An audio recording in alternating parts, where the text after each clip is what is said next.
بسم اللہ الرحمن الرحیم۔ السلام علیکم ناظرین۔ قرآن اور زندگی کا معمہ کے عنوان سے ہم کچھ ڈسکشن سیشنز کریں گے۔ قرآن مجید اللہ کی کتاب ہے اور قرآن نے اپنے آپ کو رزق کہا ہے۔ رزق اصل میں خوراک کو کہتے ہیں۔ ہمارے جسم کو رزق کی ضرورت ہوتی ہے تو ہم کھاتے پیتے ہیں، اسی طرح سے ہماری عقل اور روح کو بھی رزق کی ضرورت ہے۔ کیوں ضرورت ہے؟ اس لیے کہ دنیا کی یہ زندگی جس میں ہم کو رہنے کو کہا گیا ہے، اس میں بہت سے ایسے سوالات ہیں کہ جن کے جوابات ہمارے پاس نہیں ہیں، اور جب تک ان کے تسلی بخش جوابات ہمارے پاس نہ آئے تو زندگی بہرحال ایک معمہ رہتی ہے۔ ہمیں کس نے بنایا ہے؟ جس نے ہم کو بنایا ہے اس نے کیوں بنایا ہے؟ دنیا میں اونچ نیچ کیوں ہے؟ بہت امیر اور بہت غریب لوگ کیوں ہیں؟ کسی کی عمر زیادہ کسی کی کم کیوں ہے؟ اور سب سے بڑھ کر موت کیوں آتی ہے؟ موت کے بعد کیا ہوگا؟ یہ اور اس طرح کے بہت سے سوالات کو ڈسکس کرنے کے لیے آج میرے ساتھ محمد بشار الیاس موجود ہیں، جو اس موضوع سے متعلق اب سوالات کریں گے، اور یہ امید ہے کہ ایک اچھی ڈسکشن ہوگی۔ جی السلام علیکم ڈاکٹر خالد۔ سب سے پہلے میں آپ کا شکر گزار ہوں کہ آپ نے وقت نکالا اور ضروری سمجھا کہ ہم بیٹھ کے اس سنجیدہ موضوع کے اوپر گفتگو کریں۔ جیسے کہ آپ نے ایک اس موضوع کی تمہید پروگرام کے شروع میں بیان کی ہے، اور ہمیشہ سے یہی کوشش رہی ہے کہ وہ سوالات کروں جو آج کل کے نوجوانوں کے ذہن میں ابھرتے ہیں، کیونکہ آج کل کے نوجوان ہر چیز کو ایک کرٹیکل لینس کے تھرو دیکھنا چاہتے ہیں، ہر چیز کے پیچھے ایک منطق، ایک ریشنل کی تلاش میں ہوتے ہیں، اور بیسیکلی اس حقیقت کی فاؤنڈیشنز تک پہنچنا چاہتے ہیں۔ اور میرے خیال میں ایک سچائی کے طالب علم کا سفر بھی یہی رہنا چاہیے۔ تو اسی کو ذہن میں رکھتے ہوئے میں اس موضوع کے اوپر آپ سے کچھ سوالات کروں گا۔ جیسے کہ آپ نے ذکر کیا قرآن کا، جو کہ ایک ہدایت یا گائیڈنس کی سورس ہم اسے سمجھتے ہیں، تو اگر خالق نے گائیڈنس کی ایک اتنی وسیع تر ریسورس ہمیں دے دی، اس کے باوجود آج تک انسان کیوں اس کے اوپر ایک اتفاقی رائے پہ نہ آ سکا اس کی انٹرپریٹیشن میں، اس کو سمجھنے میں؟ اور آپ دیکھتے ہیں کہ اسی انٹرپریٹیشن سے پھر مونوتھیزم اور پولیتھیزم اور خدا کے تصور میں آپ کو مختلف آراء نظر آتی ہیں، لیکن ایک بہت بڑا گروپ ہے جو کہ مونوتھیسٹ، ایک خدا کو ماننے والا ہے۔ تو کیا ان انٹرپریٹیشنز کی وجہ سے اس ایک خدا کا وجود ختم ہو جاتا ہے، یا اس کے اوپر کیا سوالات اٹھتے ہیں؟ میں چاہوں گا کہ ہم اس سوال سے شروع کریں۔ تو بنیادی سوال یہی ہے کہ جب الٹیمیٹ ریالٹی ہمیں دے دی گئی ہے قرآن کی صورت میں، تو اس کو سمجھنے میں ہم کیوں قاصر رہے؟ ہم آج تک کیوں اس پہ متفق نہ ہو سکے؟ دیکھیں بشار، بات یہ ہے کہ اگر تو ریالٹی کی نوعیت ایسی ہوتی کہ جیسے 2 + 2 = 4، تو سچی بات ہے پھر کوئی امتحان ہی نہ ہوتا۔ پھر تو اصل میں یہ ہوتا کہ اللہ تعالیٰ کچھ روبوٹس قسم کی مخلوق بناتے اور یہ بتاتے کہ دیکھو 2 + 2 = 4، اور امتحان ختم ہو جاتا۔ نہیں، امتحان کی نوعیت یہ نہیں ہے۔ امتحان کی نوعیت کچھ یوں ہے کہ اللہ نے ہم انسانوں کو عقل دی، ہمیں شعور دیا، ہمیں ایک فطرت دی، ہمیں ڈائیورس قسم کے پس منظر دیے، اور ہر ایک کو اس بات پر ابھارا ان کے حالات کے لحاظ سے کہ وہ جہاں اپنی زندگی کی ضروریات کو پوری کریں، وہاں زندگی کے مقصد کو بھی جاننے کی کوشش کریں۔ آپ کے سوال میں جو پریشانی ہے وہ بڑی ویلڈ ہوتی اگر اللہ تعالیٰ کی طرف سے یہ شرط عائد ہوتی کہ جو صحیح جوابات دے گا وہی میرے ہاں کامیاب ہوگا، اور جس کے جوابات 2 + 2 = 4 نہیں ہوئے وہ ناکام ہو جائے گا۔ نہیں، ایسا نہیں ہے، بلکہ کچھ معاملہ یوں ہے کہ اس میں تو کوئی شبہ نہیں ہے کہ الٹیمیٹ جوابات بالکل واضح ہیں، یعنی اللہ کے ہاں واضح ہیں، مگر وہ انسانوں کے لیے کچھ چھپے ہوئے ہیں، کچھ دھندلے ہیں۔ اور اللہ تعالیٰ کے ہاں کامیاب انسان وہ ہے کہ جو اپنے حالات میں، اپنی لمیٹیشنز میں رہ کے بہترین ایفرٹ کرتا ہے۔ آپ یوں سمجھیے، اور یہ کنونشنل مسلمانوں کی انڈرسٹینڈنگ سے اب میں ایک مختلف بات کر رہا ہوں، صحیح، مجبوری ہے کیونکہ اس کے بغیر معمہ حل نہیں ہوتا۔ صحیح، آپ یوں سمجھیے کہ دنیا میں مسلمان بھی ہیں، عیسائی بھی ہیں، یہودی بھی ہیں، ہندو بھی ہیں، چینی بھی ہیں، ایتھیسٹ ہیں، وغیرہ وغیرہ۔ جو شخص جس ماحول میں پیدا ہوا، پلا بڑھا، وہ اپنی عقل، اپنی فطرت، اپنی شعور، اپنے تجربات کی روشنی میں اس سے توقع کی جا رہی ہے کہ وہ صحیح بات کی تلاش کے لیے مخلصانہ کوشش کرے، اللہ کی طرف سے پیدائشی طور پر جو اس کو اخلاقیات ملی ہیں اس پر پورا اترے. وہ کتنا اس میں کامیاب ہوتا ہے، اس کا انحصار اس پر ہے کہ وہ اپنی لمیٹیشنز میں رہتے ہوئے کتنی مخلصانہ کوشش کرتا ہے. اس کا فیصلہ کون کرے گا؟ وہ ذات کرے گی جو سب کچھ جانتا ہے، جس نے ہم کو پیدا کیا ہے، جو ہماری لمیٹیشنز کو جانتا ہے، اور اس کا فیصلہ آخری حد تک انصاف پر مبنی ہوگا. یہ ایک نقطہ ہے بشار، میں آپ کو بتاؤں، جس سے سچی بات یہ ہے کہ بہت تسلی ہوتی ہے. ورنہ اللہ کے پیغام کو ماننا اس دنیا کی زندگی کے مسائل کے ساتھ ممکن نہیں ہے. صحیح. ڈاکٹر صاحب میں تھوڑا سا ماضی میں جانا چاہوں گا اور پیچھے میں. اسلام کیونکہ خدا کا دین ہے اور یہ کوئی 1400 سال پہلے تو نہیں آیا، جب سے دنیا بنی ہے اللہ کا دین اسلام ہی ہے. حضرت آدم سے لے کے جتنے انبیاء آئے وہ سارے دین اسلام کی ہی بات کرتے رہے. اور ہم دیکھتے ہیں کہ ماضی میں ایک سٹیج پہ آ کے وہ دین 3 حصوں میں تقسیم ہو گیا، جس کو ہم دین ابراہیمی بھی کہتے ہیں، جس میں عیسائیت ہے، مسلمان ہیں اور یہودیت ہے. تینوں قسم کے لوگ یا فکر کے لوگ ایک ہی خدا کی بات کرتے ہیں. تو جب ریسورس موجود تھی، گائیڈنس موجود تھی، لوگوں کے اندر اس سچائی تک پہنچنے کا جذبہ بھی تھا، اس پہ لوگوں نے کام بھی کیا، تو کچھ لوگ جو ہیں وہ عیسائیت کی طرف نکل گئے، کچھ یہودیت کی طرف نکل گئے، اور باقی ہمارے سامنے مسلمانوں کے سامنے. تو کیا آپ ان تینوں کے سفر کو سچائی کا سفر سمجھتے ہیں یا نہیں سمجھتے؟ ان تینوں کا ہی نہیں، تمام انسانوں کا، تمام مختلف دینی اور غیر دینی گروہوں سے تعلق رکھنے والے لوگوں کا سفر، اگر وہ واقعی زندگی کے معمے کے بارے میں پریشان ہیں اور اس کو تلاش کرنے کے لیے مخلصانہ کوشش کرتے ہیں، اپنے اندر کی اللہ کی طرف سے ملی ہوئی صلاحیتوں، امکانات کو صحیح طرح سے بروئے کار لاتے ہیں، استعمال کرتے ہیں، تو وہ سب کامیاب ہیں. دیکھیں، میں پھر آپ سے یہ بات دہراؤں کہ اللہ تعالیٰ کو یہ چیز لازماً مقصود مطلوب نہیں ہے کہ ہم 2 + 2 4 کہیں وہاں تک پہنچ جائیں. اس کو یہ چیز مطلوب ہے کہ ہمارے اپنے حالات میں رہتے ہوئے ہم 4 تک پہنچنے کی کیسی مخلصانہ کوشش کرتے ہیں. اللہ نے تقریباً 22-23% انسانوں کو مسلمان بنایا. اس سے زیادہ بڑی پرسنٹیج میں اس نے عیسائی بچے پیدا کیے اور دوسری آبادیاں اس نے ڈیزائن کی. ہر ایک سے ان کے حالات کے لحاظ سے وہ ایمان اور نیک اعمال کے بارے میں ایٹیچیوڈ، پرفارمنس ایکسپیکٹ کرتا ہے. مجھے اگر اوور سمپلیفائی تھنگز، اگر مجھے ایمان اور عمل صالح کو پیرافریز کرنے دیں، اور آپ مجھ سے پوچھ سکتے ہیں کہ آپ نے کس بنیاد پر اس کو پیرافریز کیا ہے، تو ایمان سے مراد ہے انٹلیکچوئل آنیسٹی. یعنی آپ اگر انٹلیکچولی ایک آنیسٹ آدمی ہیں اور پیغمبروں کے زمانے میں موجود ہیں تو آپ لازماً ایمان لائیں گے. اگر آپ ایک انٹلیکچولی آنیسٹ آدمی ہیں اور پیغمبر موجود نہیں ہیں اور آپ کے سامنے دین کی صحیح پریزنٹیشن ہوئی ہے، آپ لازماً ایمان لائیں گے. لیکن اگر آپ ایک انٹلیکچولی آنیسٹ آدمی ہیں اور آپ کے سامنے ایک پور پریزنٹیشن ہوئی ہے، تو یہ عین ممکن ہے، اس کا بڑا غالب امکان ہے کہ آپ نہایت کنفیوزڈ ہیں اور اللہ تعالیٰ کے ہاں آپ نہایت کامیاب ہیں. سو اس کا تعلق آپ کے اپنے حالات سے ہے. سو یہ زندگی کا معمہ حل ہی اس طرح سے ہوتا ہے کہ ہر انسان کو اللہ تعالیٰ نے جو اپرچونٹی دی ہے، جن حالات میں دی ہے، وہ اس کے لحاظ سے ان کا فیصلہ کرے گا. کیسے کرے گا؟ اس کا علم مکمل ہے، ہر چیز سے واقف ہے، اور آخری درجے میں انصاف کرنے والا ہے. اور انصاف ہی نہیں، وہ رحم اور مہربانی کرنے والا بھی.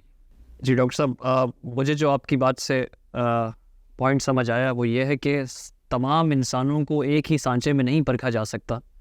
ہر کسی کی مختلف استعداد ہے، مختلف انٹلیکچوئل کیپیسٹی ہے. بالکل. اور سوال اس سے اسی کے ڈائنامکس یا کیپیسٹی کے لحاظ سے کیا اور اس کے حالات مختلف ہیں، سرکمسٹانسز مختلف ہیں.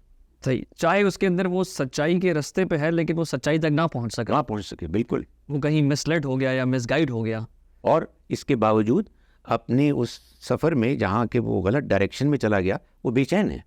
یعنی صحیح جواب نہ ملنے تک انسان بے چین رہتا ہے. وہ بے چینی اللہ جانتا ہے کہ کسی کے اندر ہے یا نہیں ہے. ہم تو لوگوں کے ظاہر کو دیکھتے ہیں, ہم کسی کے باطن کو تو نہیں دیکھ سکتے. صحیح.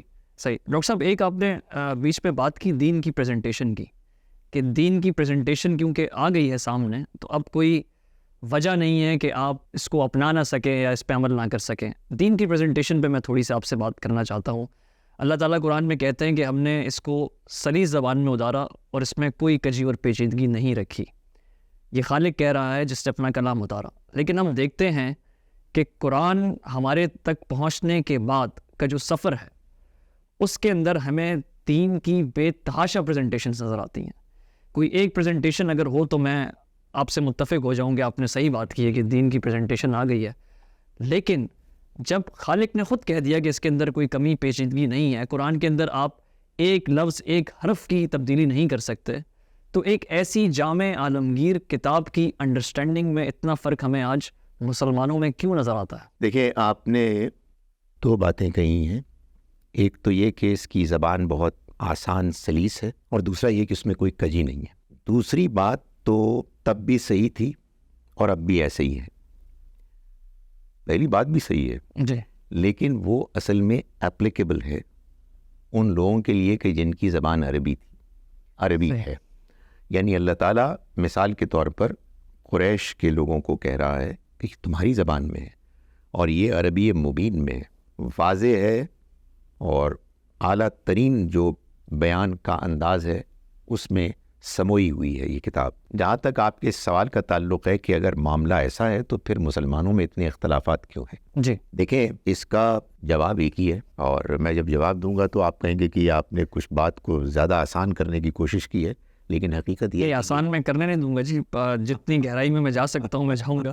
دیکھیں, قرآن مجید ایک پڑھنے والے سے تقاضا کرتا ہے, اور مجھے امید ہے کہ آپ اتفاق کریں گے کہ یہ تقاضا بالکل جائز ہے کہ جب آپ قرآن پڑھیں نا تو آپ اس کے آگے سرنڈر کر دیں. آپ کے ذہن میں ادھر ادھر کے کوئی خیالات نہ ہو. جب آپ یہ کریں گے تو قرآن کے پڑھنے اور سمجھنے میں پھر بھی غلطی کریں گے. میں اور آپ دونوں یہ کام کریں, ہم دونوں اختلاف کریں گے. آپ یقین جانیے کہ کچھ دیر کے, چند گھنٹوں, چند دنوں, چند ہفتوں کے بعد ہمارا اختلاف ختم ہو جائے گا. معلوم ہے کیا ہوتا ہے؟ میں ایک صاحب سے متاثر ہوں, کئی یہ غامدی صاحب سے, آپ ایک صاحب سے متاثر ہیں, کئی یہ مولانا روم سے. اب آپ کہتے ہیں میں نے مولانا روم کو نہیں چھوڑنا, اور میں کہتا ہوں میں نے غامدی صاحب کو نہیں چھوڑنا, تو اصل میں قرآن تو زیر بحث ہی نہیں ہے. یہ عام یقین جانے کہ مسلمان بلنڈر کر رہے ہیں. تو میں ایسی مثال دے رہا ہوں جو مثال ایک عالم میں واقعہ ہے, صحیح, ہم دونوں کو اگر سامنے رکھا جائے. جی, لیکن ان ریالٹی کیا ہو رہا ہے؟ کوئی کہہ رہا ہے کہ میں نے فلاں حدیث کی کتاب کو ماننا ہے, کوئی کہہ رہا ہے میں نے فلاں سیرت کو ماننا ہے, کوئی کہہ رہا ہے میں نے اپنے اماموں کو ماننا ہے, کوئی کہہ رہا ہے میں نے کسی کو ماننا ہے. تو ارے بھائی, جب آپ خارج کے اتنے زیادہ علوم کے ذرائع کو اصل بنیاد مان رہے ہیں, اور جس کتاب نے یہ وعدہ کیا ہے کہ وہ آپ کو ہدایت دے گا, اور اگر آپ اس کو سب تھام لیں گے تو آپ متحد ہو جائیں گے, اس کو آپ خالی اس ذہن ہو کے پڑھ نہیں رہے ہیں, تو آپ کو سیدھا راستہ اور اتحاد ملے گا کیسے؟ آپ کو منتشر ہونا چاہیے. یہ آپ نے بڑا ویلڈ پوائنٹ ریز کیا ہے. تو کیا ڈیڈکٹیو لاجک یہ کہتی ہے کہ اگر ہدایت آ گئی تو پھر اس ہدایت کو کمپریہنسیبل ہونا چاہیے؟ میرے خالق نے مجھے ایک ہدایت دے دی تو وہ تقاضا یہ کرتی ہے کہ مجھے وہ سمجھ بھی آنا چاہیے. تو آج تک جو اختلافات, جو مختلف آراء قائم کی گئیں, انٹرپریٹیشنز قرآن کے بارے میں, دین کے بارے میں قائم کی گئیں, کیا آپ کو لگتا ہے کہ کوئی بہت بڑا گیپ یا فلا رہ گیا کہ ہم قرآن کو سمجھنے کے اصول پہ نہ آ سکیں؟ کیونکہ اگر وہ کتاب ایک جامع ہے, ایک حکمت رکھتی ہے, ایک کوہرنٹ کتاب ہے, تو پھر وہ ایک خاص اصول پہ کسی کو سمجھ آنی چاہیے, اور اصول ہوگا تو کامن انڈرسٹینڈنگ ہوگی. کیا میں اس معاملے میں صحیح سمجھ میں جا رہا ہوں؟ دیکھیے, آپ نے بالکل صحیح اپنے پریشانی کا اظہار کیا, جی, لیکن اس میں آپ سے گزارش کروں بشار کہ صحیح سوچنے کا طریقہ یہ ہے, جب کہ آپ ایبسلیوٹلی سیریس ہو جائیں گے قرآن کو سمجھنے کے لیے, آپ کہیں گے کہ یہ لوگ کہ جو آپس میں اختلاف کر رہے ہیں, یہ ہو رہا اختلاف, میں ان میں سے کسی کو بدنیت نہیں سمجھتا, یہ سارے مخلص لوگ ہیں, مگر یہ میں نہیں ہوں. آپ کہیں کہ خالد صاحب آپ مجھے بتائیں، میں حاضر ہوں، ایک پیچیدہ مسئلہ لے لیتے ہیں، مثال کے طور پر قانون وراثت لے لیتے ہیں، اس میں بڑے مسائل ہیں. میں آپ سے گزارش کرتا ہوں کہ آپ جو بھی آئیڈیاز آپ کے ذہن میں آتے ہیں جس کی وجہ سے آپ کنفیوزڈ ہیں وہ لے کر آئیں، لیکن قرآن کو الٹیمیٹ اتھارٹی مانیں. ہو سکتا ہے کہ میں چونکہ ذرا کافی حد تک نالائق آدمی ہوں تو مجھے زیادہ ٹائم لگے گا، آپ غامدی صاحب سے بات کریں تو جلدی ایسا ہو جائے گا، لیکن آپ یقین جانیں کہ میرے کہنے، ان کے کہنے، کسی اور کے کہنے کی وجہ سے نہیں، بلکہ قرآن مجید کے بیان، اس کے الفاظ، اس کی پریزنٹیشن سے انشاءاللہ اگر آپ اس اپنے بیگیج کو پیچھے چھوڑ کے آئیں گے تو آپ کہیں گے بات واضح ہوگی. کوئی اختلافی مسئلہ لے، ہوتا کیا ہے؟ ہوتا یہ ہے کہ نہیں میں یہ والی بات کیوں مانوں، یہ تو آپ کی انڈرسٹینڈنگ ہے قرآن کی. امام بخاری تو یہ فرماتے ہیں، امام ابو حنیفہ نے تو یہ فرمایا، امام جعفر صادق نے تو یہ فرمایا، پھر کچھ نہیں ہو سکتا. پھر آپ اپنے بیک گراؤنڈز کو پکڑیں اور تھامیں اور قرآن مجید کی تلاوت کریں اور اس سے ثواب دارین حاصل کریں. قرآن کو اگر آپ نے ہدایت کی کتاب اور الفرقان ماننا ہے تو پھر آپ کو یہ ماننا ہوگا کہ ان سب کی ہم عزت کرتے ہیں، لیکن سب سے بڑھ کر ہم اللہ کی کتاب کو مانتے ہیں، جس کتاب کے بارے میں اللہ تعالیٰ نے خود فرمایا ہے کہ کتاب یہ ہو یا پچھلی کتابیں ہوں، یہ نازل ہی اس لیے کی جاتی ہے لیحکم بین الناس، تاکہ وہ فیصلہ کر دیں لوگوں کے درمیان فی مختلفوا فی، ان معاملات میں جن میں انہوں نے اختلاف کیا. اختلاف ظاہر ہے کوئی سیاسی معاملات یا سائنسی معاملات نہیں، دینی معاملات میں.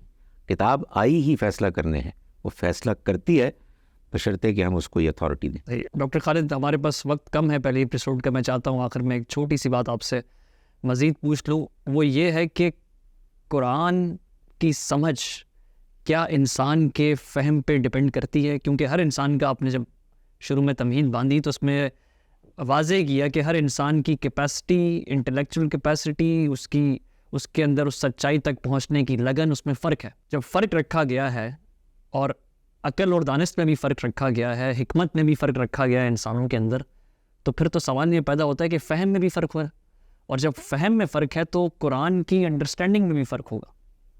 جی بالکل صحیح آپ نے کہا، یہ فرق ہوتا ہے، لیکن آپ یوں سمجھیے کہ ایک ہے میرے فہم میں کچھ کمی میری اپنی صلاحیتوں کی وجہ سے اور میری ڈیووشن کی وجہ سے، میں اتنا وقت نہیں دے سکا، اتنا فوکس نہیں ہو سکا، اور میرے مقابلے میں کسی دوسرے شخص کی کہ جو عقلی طور پر مجھ سے زیادہ شارپ ہے اور وہ زیادہ کنسنٹریٹ فوکس کر رہا ہے تو اس کی انڈرسٹینڈنگ بہتر ہوگی.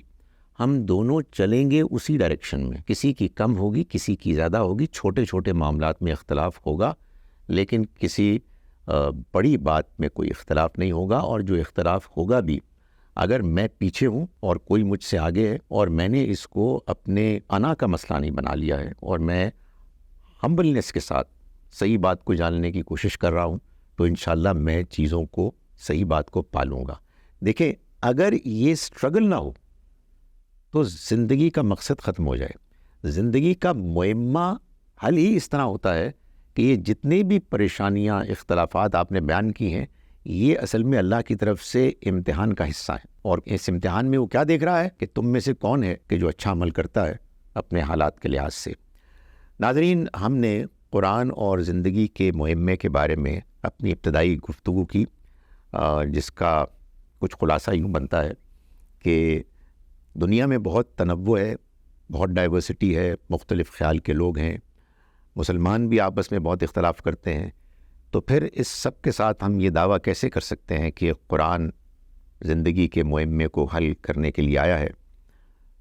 میں نے کوشش کی کہ میں اس کا جواب دوں کہ نہیں، اس کے باوجود قرآن مجید اس معمے کا حل پیش کرتا ہے.